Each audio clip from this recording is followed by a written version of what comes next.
अस्सलामुअलैकुम नाजरीन, ये है उर्दू पॉइंट और प्रोग्राम चिट चैट कॉर्नर में मैं हूं आपकी होस्ट ज़ोफिशा नकवी। आइए सबसे पहले बात करते हैं पाकिस्तानी फ़िल्म इंडस्ट्री पर। नाज़रीन, रवां साल ईद उल अज़हा पर कई फ़िल्मों के रिलीज़ का इम्कान है और इनमें से एक नबील कुरैशी और फ़िज़ा अली मिर्ज़ा के फ़िल्म लोड वेडिंग भी है। नाज़रीन, इस फिल्म में एक्टर इन लॉ के अदाकार फ़हद मुस्तफ़ा और महविश हयात फिर से इकट्ठे हुए हैं। ये फैमिली ड्रामा फिल्म शादी के गिर्द घूमती है और महविश हयात ने इस फिल्म में अपने किरदार की पहली झलक जारी की है। इस झलक को देखकर लगता नहीं है कि इनका किरदार दुल्हन बनने के लिए तैयार है। इंस्टाग्राम पर जारी तस्वीर में इन्हें किसी दरवाजे के सामने खड़ा देखा जा सकता है और कैप्शन में लिखा है, मेरी आने वाली फिल्म लोड वेडिंग के सेट से। नाज़रीन, इससे कबल नबील कुरैशी, फ़िज़ा अली मिर्ज़ा और फ़हद मुस्तफ़ा की टीम नामालूम अफराद, एक्टर इन लॉ और नामालूम अफराद 2 जैसी सुपरहिट फिल्में बना चुके हैं। इनका कहना था कि लोड वेडिंग की कहानी भी मुख्तलिफ है, जबकि इसमें एक्शन और कास्ट भी मुख्तलिफ होगी। नाज़रीन, ये फिल्म ईद उल अज़हा के मौके पर रिलीज़ होगी और इसका मुकाबला हुमायूं सईद की फिल्म जवानी फिर नहीं आनी 2 से किया जाएगा। अब जरा नज़र डालते हैं भारतीय फिल्म इंडस्ट्री पर। भारतीय लेजेंडरी अदाकारा श्रीदेवी को बादस मर्ग फिल्म मॉम में बेहतरीन अदाकारी करने पर नेशनल अवार्ड से नवाजा गया। भारतीय दारुल हुकूमत ने नई दिल्ली में 65वें इंटरनेशनल अवार्ड की तकरीब का इनेकाद किया गया। तकरीब में अदाकारा श्रीदेवी को बेहतरीन अदाकारा के नेशनल अवार्ड से नवाजा गया, जो इनके शौहर हिदायतकार बोनी कपूर और इनकी दोनों बेटियों खुशी और जानवी कपूर ने वसूल किया। श्रीदेवी की बड़ी बेटी जानवी कपूर तकरीब में अपनी मां की पसंदीदा साड़ी ज़ेब तन करके शरीक हुई थी।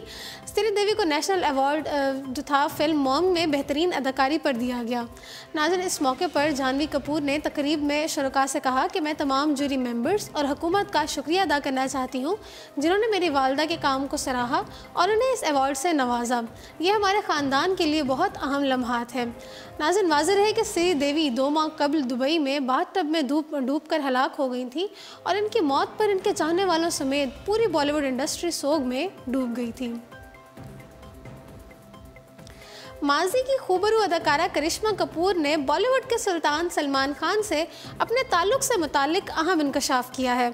बॉलीवुड के दबंग खान अदाकार सलमान खान और करिश्मा कपूर को 90 की दहाई की बेहतरीन जोड़ी तस्वुर किया जाता था और दोनों ने इंडस्ट्री को अंदाज़ अपना अपना, बीवी नंबर 1, जीत और जुड़वा जैसे हिट फिल्में दी हैं। जबकि सल्लू मियां करिश्मा की छोटी बहन करीना कपूर के साथ भी ब्लॉकबस्टर फिल्म बजरंगी भाईजान और बॉडीगार्ड में काम कर चुके हैं। लेकिन करिश्मा का कहना है कि वो करीना की निस्बत सलमान खान के ज़्यादा करीब हैं। भारतीय मीडिया रिपोर्ट्स के मुताबिक एक टीवी शो में बात करते हुए करिश्मा कपूर का कहना था कि मैंने सलमान खान के साथ बहुत अच्छा वक्त गुजारा और हमारे दरमियान बहुत तवील और अच्छे ताल्लुकात रहे हैं। वो मेरे ज़्यादा करीब हैं, जबकि करीना कपूर को वो आज भी बच्ची ही समझते हैं और अपनी छोटी बहन मानते हैं। मुस्तकबिल में फिल्मों में काम करने से मुताल्लिक करिश्मा का कहना था कि माजी में उन्होंने बीवी नंबर 1 में काम किया था, लेकिन अब अगर कोई मम्मी नंबर 1 बनाना चाहता है तो वो इसमें काम करना चाहेंगी, क्योंकि वो अपने बच्चों से बेहद प्यार करती हैं और लोगों को माँ के प्यार के बारे में भी बताना चाहती हैं। नाज़रीन, 2001 में रिलीज़ होने वाली बॉलीवुड की कामयाब तरीन फिल्म कभी खुशी कभी गम को ड्रामे की शक्ल देकर टेलीविज़न पर रिलीज़ करने का फैसला कर लिया गया है। मुंबई मिरर की रिपोर्ट के मुताबिक कई कामयाब ड्रामों की हिदायतकार एकता कपूर कभी खुशी कभी गम की कहानी पर ड्रामा बना रही हैं। गुज़श्ता माह उन्होंने अपने ट्विटर पर एक ट्वीट के ज़रिए ऐलान किया था कि वो कई सालों बाद एक ख़ानदान की कहानी पर ड्रामा बना रही हैं, जो सोनी टीवी पर नशर होगा, जिसे पढ़कर शायकीन को ऐसा महसूस हुआ कि वो फिल्म कभी खुशी कभी गम की कहानी से मुतासर होकर इस ड्रामे को तैयार कर रही हैं। ख्याल रहे कि करण जौहर की हिदायतकारी में बनने वाली इस फिल्म से अमिताभ बच्चन, शाहरुख खान, ऋतिक रोशन, जया बच्चन, काजोल और करीना कपूर खान ने अहम किरदार अदा किए थे।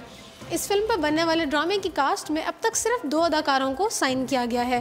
नाज़रीन, ड्रामे में अदाकार बीजे आनंद अमिताभ बच्चन का किरदार यशवर्धन रायचंद अदा करते नजर आएंगे। ताहम ड्रामों की अदाकारा एरिका फर्नांडिस का नाम काजोल या करीना के किरदार के लिए सामने आ रहा है। इस ड्रामे का नाम दिल ही तो है रखा गया है, जिसे 2 माह के बाद नशर करने का फैसला किया गया है। आते हैं वापस पाकिस्तानी फिल्म इंडस्ट्री और ड्रामा इंडस्ट्री की तरफ। मारूफ मेकअप आर्टिस्ट नबीला मकसूद ने मीशा शफी और अली ज़फ़र के तनाज़े पर बात करते हुए कहा है कि जिनसी हरासा किए जाने के ख़िलाफ़ शुरू की गई मुहिम मी टू का गलत इस्तेमाल ना किया जाए। नबीला मकसूद ने फेसबुक पर अपने पैगाम में लिखा है कि हम सच के साथ खड़े हैं। उन्होंने कहा कि वो अली ज़फ़र को कॉलेज के वक्त से जानती हैं और ये दावा करना हरगिज़ गलत ना होगा कि वो एक ज़िम्मेदार गुलकार अदाकार, शौहर, वालिद, बेटा और दोस्त हैं। साथ ही नबीला ने बताया कि वो मीशा शफ़ी के साथ भी काम कर चुकी हैं और इनको भी जानती हैं। वो एक कामयाब, ताकतवर और बासलाहियत आर्टिस्ट हैं जिनकी शख्सियत मुतासिर कुन है। अपने पैगाम में नबीला ने अपने साथियों से गुजारिश की है कि मी टू की मुहिम को गलत इस्तेमाल ना करें, इसे मनफी शक्ल में ना बदलें और ना ही इसे अपने ज़ाती एजेंडे या झूठी शोहरत के लिए इस्तेमाल करें। नाज़रीन, गुलकार अली ज़फ़र पर जिनसी हरासानी का इल्ज़ाम लगाने वाली नामवर पाकिस्तानी गुलकार और अदाकारा मीशा शफ़ी ने अपने सोशल मीडिया अकाउंट्स बंद करने की वजह बताते हुए कहा है कि धमकियां मिलने के बायस सोशल मीडिया अकाउंट्स बंद किए गए हैं। मीशा शफ़ी ने चंद रोज़ कबल अपने फेसबुक और इंस्टाग्राम अकाउंट बंद करने के बायस शदीद तनकीद की जद में आ गई थी, लिहाजा उन्होंने अपने अकाउंट्स बंद करने की वजह खुद ही बता दी। मीशा का कहना था कि अली ज़फ़र पर जिनसी हरासानी का इल्ज़ाम लगाने के बाद इन्हें सोशल मीडिया पर शदीद तनकीद का निशाना बनाया जा रहा था और इन्हें धमकियाँ देने के साथ साथ परेशान भी किया जा रहा था, लिहाजा वो खुद को और अपने घर वालों को, ख़ास तौर पर अपने दोनों बच्चों को धमकियाँ देने वालों से महफूज रखना चाहती थी। इसलिए उन्होंने अपना फेसबुक और इंस्टाग्राम अकाउंट बंद करने का फैसला किया। ताहम ट्विटर अकाउंट अभी भी बहाल है। नाज़रीन, दूसरी जानिब मीशा शफ़ी के वकील अहमद पंसूटा ने एक इंटरव्यू के दौरान मीशा के कनाडा शिफ्ट होने की खबरों की तरदीद करते हुए कहा है कि इनकी मौक्कल यहीं पर रहकर मुकदमात का सामना करेंगी। वकील पंसूटा ने मज़ीद कहा है कि बहुत सारे केसेस में अगर दूसरी पार्टी का केस कमज़ोर हो तो इस तरह की अफवाहें इनका केस मजबूत बनाने में अहम किरदार अदा करती हैं। आइए फिर से रुख करते हैं बॉलीवुड इंडस्ट्री का। बॉलीवुड की फैशन डीवा सोनम कपूर 8 मई को अपने दोस्त आनंद आहूजा के साथ शादी के बंधन में बन जाएंगी, जिसका दावतनामा मंजर आम पर आ गया है। नाज़रीन, सोनम कपूर अपनी शादी का दावतनामा बजरिया ईमेल रिश्तेदारों और करीबी दोस्तों को भेज रही हैं। भारतीय मीडिया रिपोर्ट्स के मुताबिक सोनम कपूर ने शादी के कार्ड छपवाने के बजाय ईमेल करने को तरजीह दी, क्योंकि वो कागज़ का ज़िया नहीं चाहती थीं, जिसकी तैयारी के लिए सैकड़ों दरख्तों को काटा जाता है, जो माहौलियाती आलूदगी का बायस बनता है। अदाकारा ने शादी के कार्ड की थीम भी सब्ज़ रंग पर मुश्तमिल है, जिस पर फूल पत्ते डिज़ाइन किए गए हैं। नाज़रीन, दावतनामे में दी गई मालूमात के मुताबिक रस्म मेहंदी 7 मई को होगी, जिसमें मलबूसात के लिए सफ़ेद रंग का इंतखाब किया गया है। सोनम कपूर की शादी 8 मई को भारतीय रस्म व रिवाज के मुताबिक दोपहर में होगी, जिसमें रवायती मलबूसात का इंतखाब किया जाएगा। सोनम और आनंद आहूजा की शादी के बाद इस्तकबालिया तकरीब भी 8 मई की रात को ही होगी, जिसमें मगरबी या रिवायती मलबूसात पहने जाएंगे। नाज़रीन, शादी की तैयारियां ज़ोरों शोर से जारी हैं और बॉलीवुड के कई सितारे जो सोनम कपूर के वालिद अनिल कपूर के करीबी दोस्त हैं, उनके घर का दौरा भी कर रहे हैं।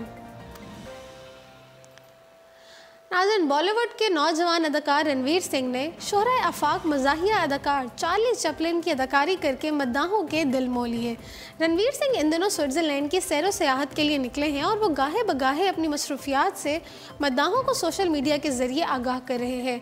रणवीर सिंह अदाकारी के अलावा अपने शरारतों और मौज मस्ती करने के अंदाज से भी पहचाने जाते हैं और यही कुछ उन्होंने स्विट्ज़रलैंड में भी किया है।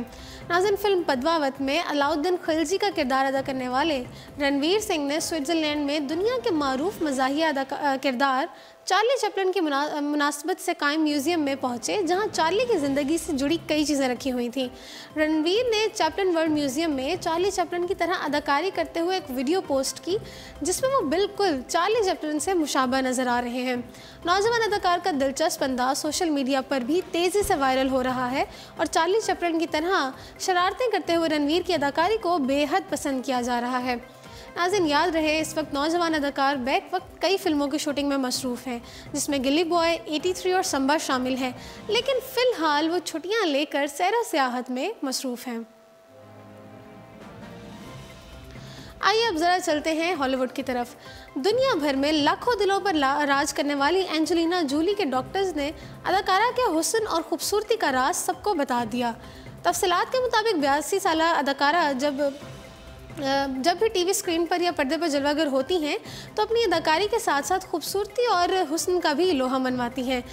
डॉक्टर रोहिंदा ने रेड कारपेट तकरीब में एंजेलिना जूली के हुस्न और नौजवान नज़र आने के राज से पर्दा उठाते हुए कहा है कि अदाकारों को थोड़े बहुत इलाज की ज़रूरत थी, ताहम इन्हें विरासत में ऐसी जल्द मिली है जो उम्र रसीदा होने के बावजूद तरोताज़ा नज़र आती है।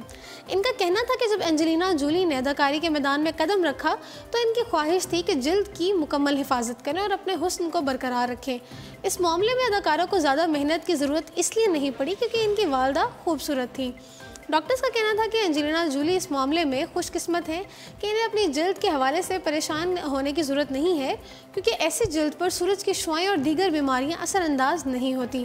नाज़रीन, वाज़ेह रहे कि एंजेलिना जूली ने रवां बरस मार्च में एक सवाल के जवाब में अपने खूबसूरत और जवान नजर आने का सेहरा डॉक्टर रोहिंदा को देते हुए कहा था कि उनकी तजावीज़ और आरा के बाद ही मेरा कुदरती हुस्न बरकरार है। नाज़रीन, इसी के साथ प्रोग्राम पहुँचता है अपने इख्तिताम को। मुझे दीजिए इजाज़त। देखते रहिए उर्दू पॉइंट।